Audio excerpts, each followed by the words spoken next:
All right, you're seeing my slides. So this is my plan. We called it Jerusalem Union. I was originally calling it like I've had it several different names, but everyone was saying the name Israel and the name Palestine people find triggering. So we're like, the name Jerusalem is something somewhat neutral.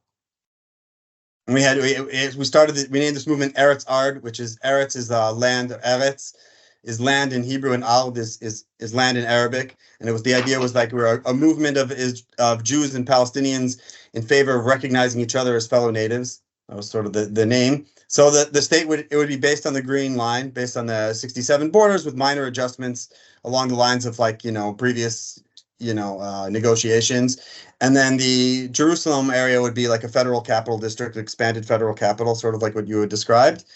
I and I also had the idea of creating electoral districts in order to balance the how you would vote for the federal parliament, because there's sort of an imbalance that Israel has like 20% Arab, and Palestine currently there's no Jewish Palestinians, and most likely Israel and Palestine would make some minor adjustments to the border, and Palestine would have something like a 5% Jewish population, not as big as the Arab population. So the idea was to create an equal number of electoral districts, Jewish majority electoral districts, and Palestinian Arab majority electoral districts, regardless of which side of the Green Line you were on. So we sort of divided it in like this map, where you'd have three major Arab Palestinian electoral districts in Israel, and then all these like small areas where the settlements are would be like the Jewish district. Now the map I made is in a final negotiated border. It's just sort of illustrate the concept. Right, so you have 11 Jewish majority districts, 11 Palestinian Arab majority districts, and one Jewish majority district in Palestine, and then a shared capital. That was sort of the model. So the partition would be based on a two-state solution based on the 67 lines with minor adjustments. In my map, Palestine ended up with a little more than 22.5%. They ended up with 23.5. We gave them a little bit of territory off of Gaza for them to build an airport and an industrial zone. We also made these like small federal territories. One by the old city of Jerusalem, one by the old city of Hebron, and one off the border of Gaza and Israel, and one by the border of the West Bank and Israel, sort of a special economic zone to encourage investment and build up like high-tech parks and industrial parks with low taxes to encourage business cooperation.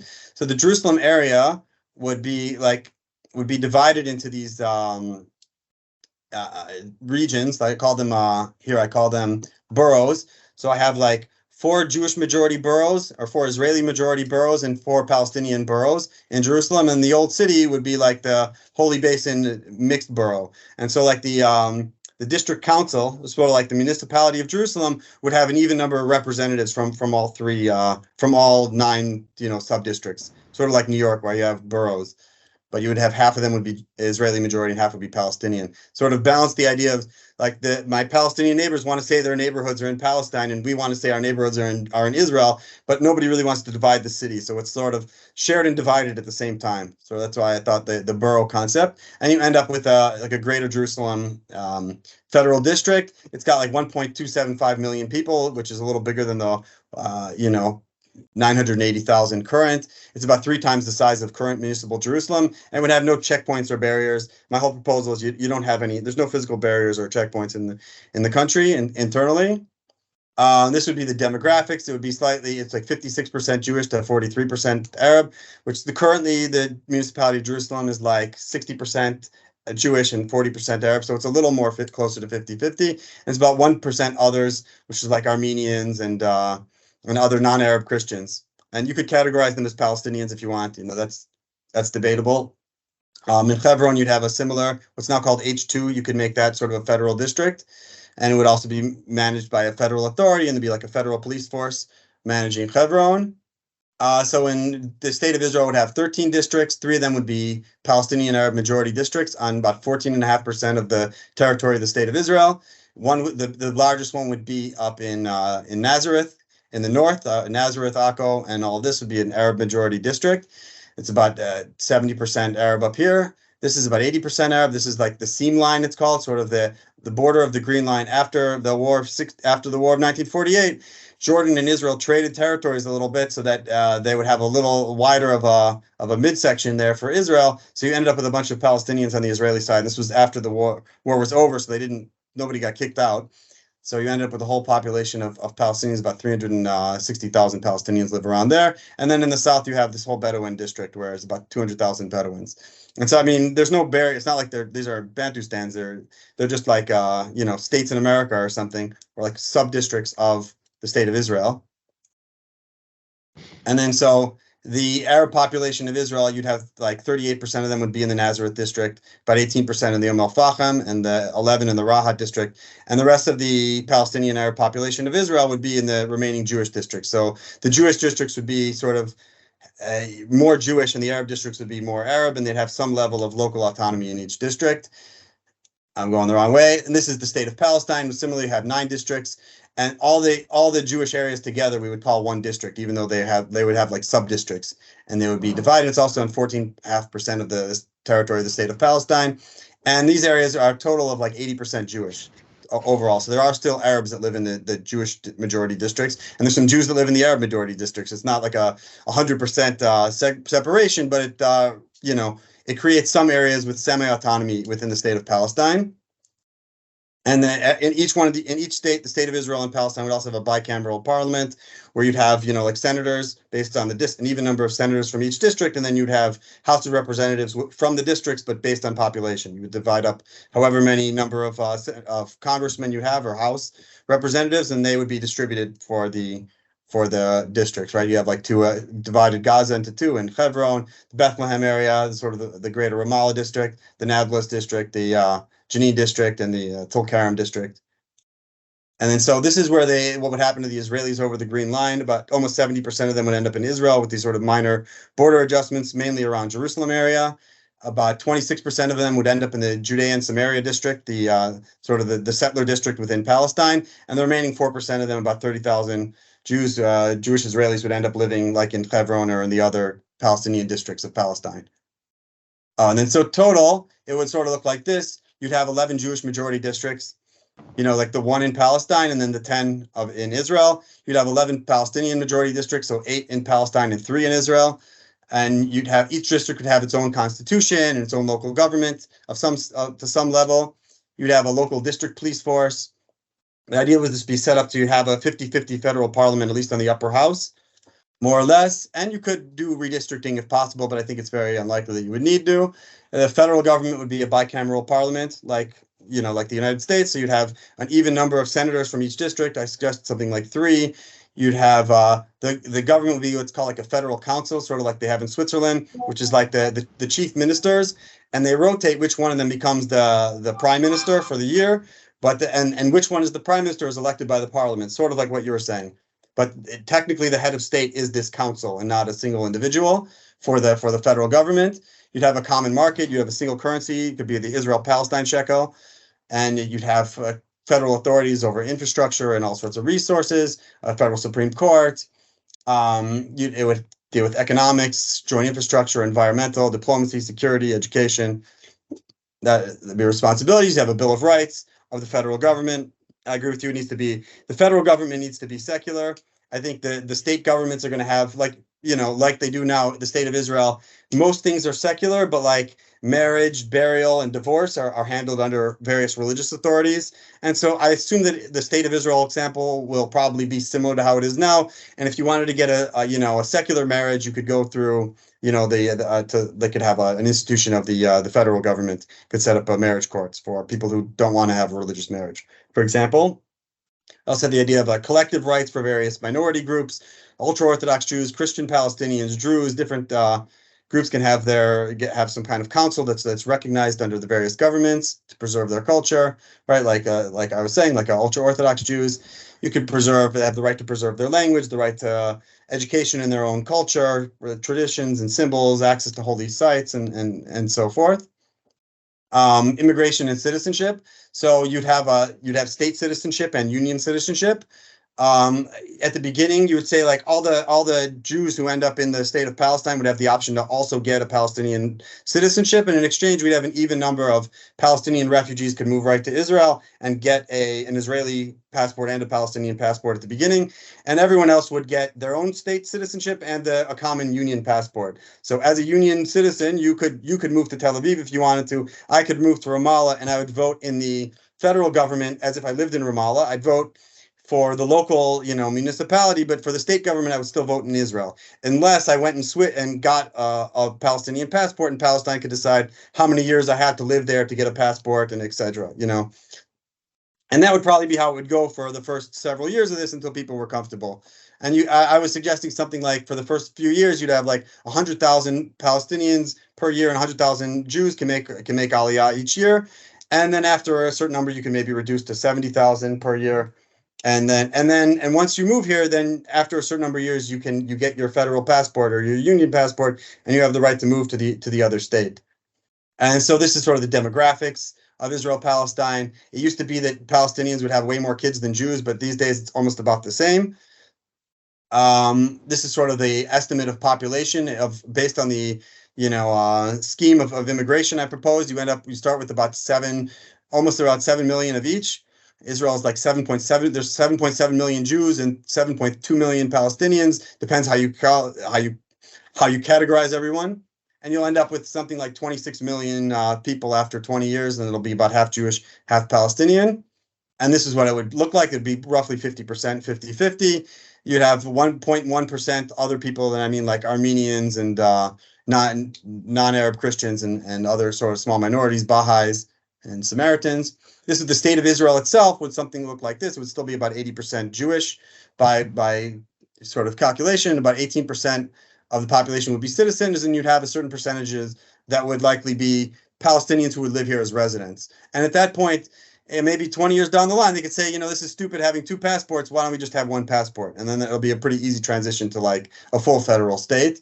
This is the state of Palestine, would also probably be about 95% Palestinian, have a small Jewish population, and maybe even smaller number of Jewish residents who would live there. The economy, you can see that the more Palestinians move to work in Israel, the less unemployment. After 2000, when the Intifada hit, you have higher unemployment in Palestine and less Palestinians working in Israel. So there's something called Human Capital Index. So the Israelis are slightly higher than the average sort of Western European country, and the Palestinians are actually better than the average, like, poor country. Palestinians are like the only other country with the highest, as high of what's called a Human Capital Index, like how high the education and health is for Palestinians, was Saudi Arabia. So they outperform all the rest of the Arab world. They're more like Romania or Hungary, or like an Eastern European country. So they should be a lot wealthier than they are, mainly because of the conflict. This is what it looks like now. Like, Israel has one of the highest GDP per capita in the world. It's higher than France and higher than many Western European countries. And Palestine is like, Jamaica or something. It's 15 times poorer. And that's sort of that. It shouldn't be that way. And you could do something like a renewed 5-year implementation plan. Oh wait, where was I? Okay, so security. So there'd be state, district, and union police forces. So each state would have its own police. You'd have a federal police that would be sort of one of the primary institutions. And my vision of the military is you basically take the IDF and make it the military of the Federation, and in several phases. In phase one, Israel would basically pay rent to Palestine to maintain bases in the West Bank under agreement that they're not going to harass Palestinians. They have to have like cameras if they interact with Palestinians, and they're basically there for protecting the country as a whole and not for attacking Palestinians. And the Palestinian would have like an observer status. The second phase, that Palestine starts paying for the military, and Palestinians start to join the military, and the union sort of has oversight and the IDF. And then the third phase, it just becomes the army of the Federation, like the Israel-Palestine Defense Force. And my thoughts is that to get to the second phase, we need to have a peace agreement with Lebanon and Syria and maybe Saudi Arabia, so we could say, like, we're not at war with any of our neighbors, and then we feel a little more comfortable to move to the next phase and start recruiting Palestinians. The third phase, once we have sort of peace with like Iran and like the broader Middle East, then we just move towards having a single military, and because we're not really at war with our neighbors, Muslims and other people in the region. And you could start with something like a 5-year implementation plan where Israel agrees to no new settlements. We have an agreement on Area C. We'll say, okay, this is how many houses we need for Palestinians and how many houses we need for Jews. And we'll have a signed agreement each year on how many things we're going to build as we go through this process. We have an agreement on the IDF presence, like the Palestinians agree they're not going to start attacking Israeli soldiers. Like they're there by agreement, and we're going to sort of phase that out. where we start making a list of what territories are agreed on, like any part of Area C that's going to Palestine, we can start transferring that over to Palestine. Things that are supposed to go to Israel in the agreement, we can start transferring that to Israel. Places that are still up for grabs, we'll have a short list of things that we're still debating over. But instead of having a map that looks like, Israel's holding 60% of the West Bank, you can reduce that to like the last 5 or 10% that we're still arguing over. It minimizes the things that we're still debating over and reduces the amount of tension over it. It doesn't look like Israel's occupying all of Palestine. We're just there's a few, where's Gush Etzion? Is it going to be on the Israeli side, or are we going to put it in the, right. And then, right, that was that. Reconciliation. So Palestinians apologized for 1929, the massacres of Hebron and Safed and Jerusalem. Israel's apologized for 1948 for evicting all the Palestinians. There's compensation. And we would try, as for the Mizrahi Jews, the Jews that got kicked out of the Arab countries, as we make peace with those various Arab countries, we should demand that they give compensation. My wife's family was kicked out of Iraq, or they fled Iraq. They weren't allowed to take any of their property and their houses. So either you could give them back their property and then they could sell it on the market in Iraq and make some money and distribute amongst the relatives, or they could just give us, if they've already sold it to somebody, they could give some kind of fair compensation. Similarly to Palestinians, obviously, compensation for lost property. My opinion is, in any place where the property is in a municipality now in Israel and it's not occupied, then give it back to the Palestinian who owns it. That's simple. If someone else is living there, then or using it, then you can pay them some kind of compensation. I think as part of the deal, Israel should rebuild a symbolic number of those destroyed villages from 1948, and we'll take a poll of the number of Palestinians that moved to Israel, like which ones they want to rebuild, and we can invest and make those nice.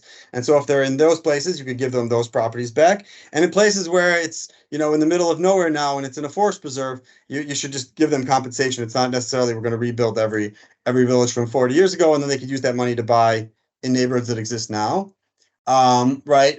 The right of return will be based on this is sort of what I said. Have a refugee settlement board, sort of a 5-year proposed plan to empty out all the refugee camps and disband UNRWA.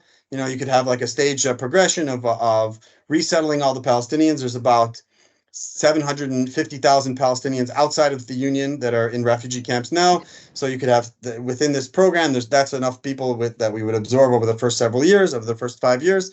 And you'd have to find them new homes and compensation and phase out the UNRWA camps.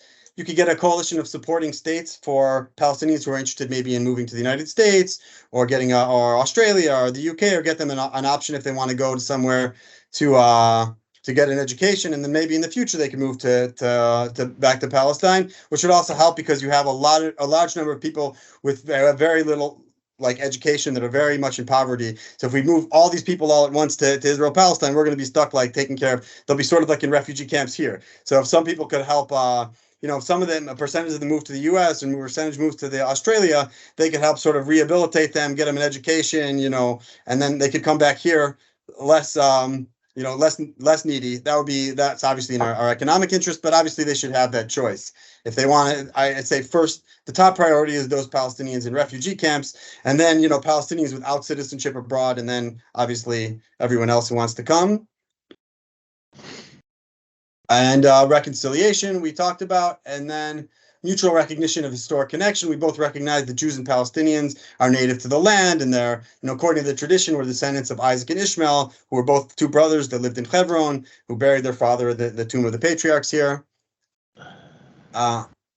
And I think that's it. In the Golan Heights, at least in my vision, Israel, the Union would try to purchase it from Syria for, it's worth like $50 billion in property, in cost, and in exchange also allow those mostly Druze and a little bit of Circassians who were kicked out in '67, let them come back and move to the Golan. And the Druze tend to get along with the Israelis anyways. And it's better for defensive purposes, and also you can go skiing there, and there's certain you can grow apples, so at least the Israelis would be happy. And then the long-term trajectory is you make like a federal republic. After you build up this thing, you transfer the army into the army of the Federation. You've gotten over the hump of integrating all these refugees in refugee camps and dismantled the refugee camps, and then we have a sort of steady stream of immigrants and not just like a flood going on. then you create like a formal federal republic. You get rid of this three passport system and move to a single passport, and then you can make something like, I would say, like the Middle Eastern Union, like Europe out of the Middle East, and Jerusalem would be the capital, like Brussels. It'll be sort of a lot like Belgium, right, where you have this country made out of two states. Essentially, they have like Flanders and Wallonia, a French area and a Dutch-speaking area, and then they have a shared capital region in Brussels, and that's also the capital of the European Union. So similarly, Jerusalem would be the capital of the greater Middle East, and you'd have like open borders from here to Morocco, and that's sort of the long term vision, and that's it. That's my vision of what should look like in Israel Palestine. Well, I mean, thank you. I really do appreciate that, and that gives me some optimism listening to that. I mean, if you noticed, you were referring to details. You said that's kind of like what you have in mind, Kamal, even though I didn't mention it here. And I purposely didn't mention it. You were referring to what I have written down that you have read. I purposely didn't talk as much detail as I usually do. I wouldn't argue details with you because I think, to me, anyone who has a general idea of a shared future is in the right direction. I don't presume that Rafi and Kamal can come up with a solution for everyone else. I mean, we're presenting the idea, hey, we want to live together. We want to live together. And, the details obviously would have to be bigger than Kamal and Rafi, right? There'd have to be a lot more people that agree on that. I do want to clarify a couple of things, and I know you didn't mean it otherwise, but, you mentioned Christians a couple of times. It's really important, for you to understand that we as Palestinians, we don't really separate between Muslims and Christians. I mean, we really see each other as one people in every way. And not just those who speak Arabic, including Armenians, Assyrians, Russians, Greeks.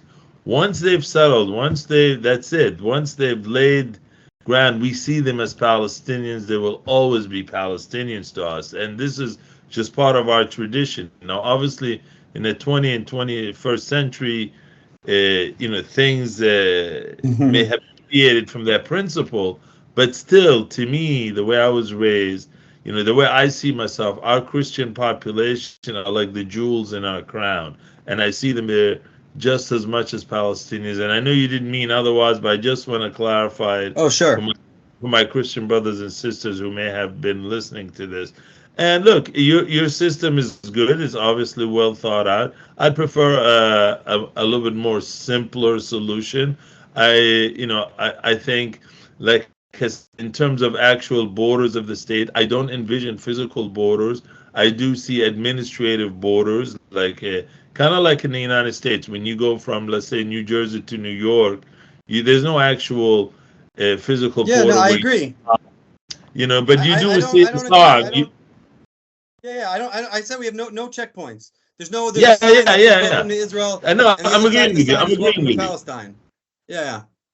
Yeah, exactly. And so you have borders for administrative purposes. Sure. I'd like a little bit simpler system. I realize the system you're creating is basically to make this work in a secure, trustworthy fashion, and I'm sure there are many ways to do that. I kind of look, in the past, I said, you know what?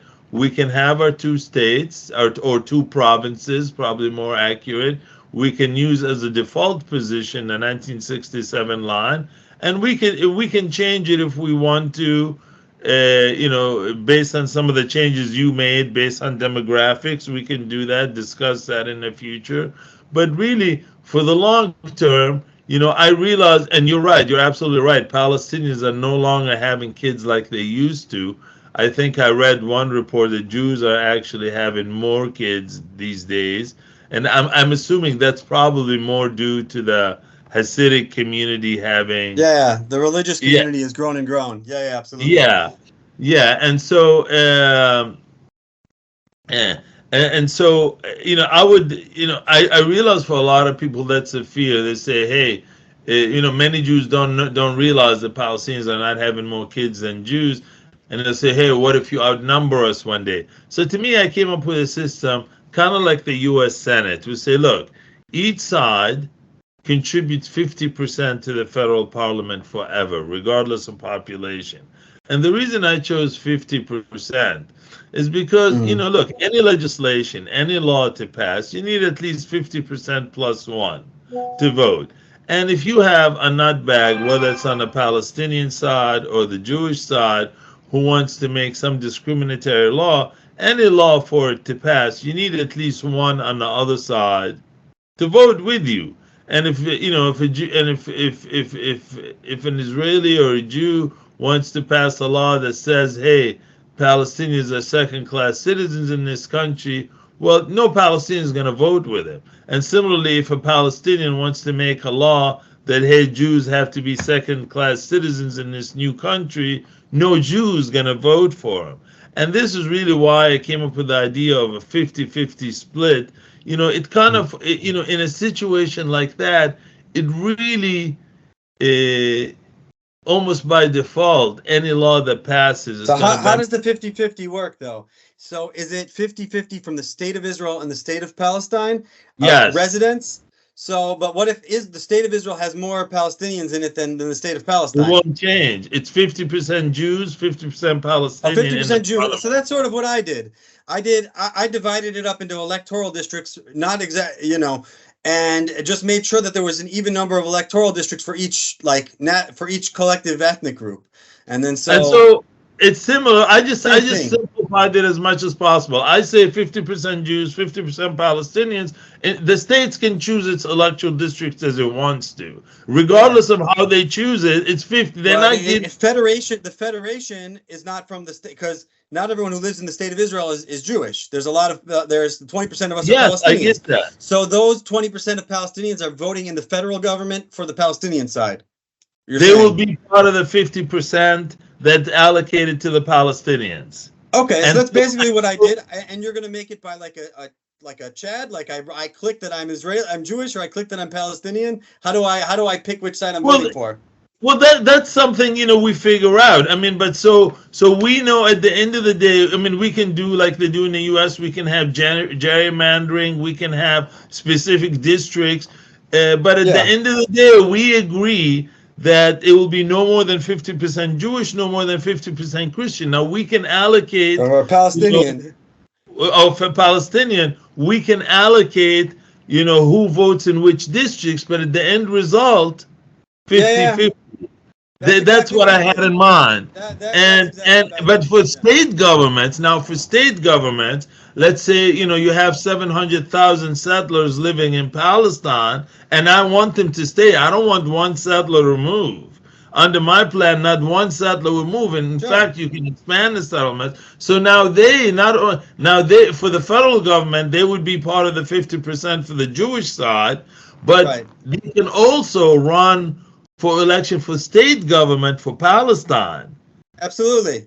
They can still as Jews. So I just want to simplify the process. And again, it's and in terms of the federal, the military, we have one federal military made up of Jews and Palestinians. And oh, you know what? I'm being buzzed. I actually have to go, so we're going to have to pick this up some other time. I'm doing a TV interview now, and they're calling me right now. I didn't realize. Okay, so sign off, and I'll try to save the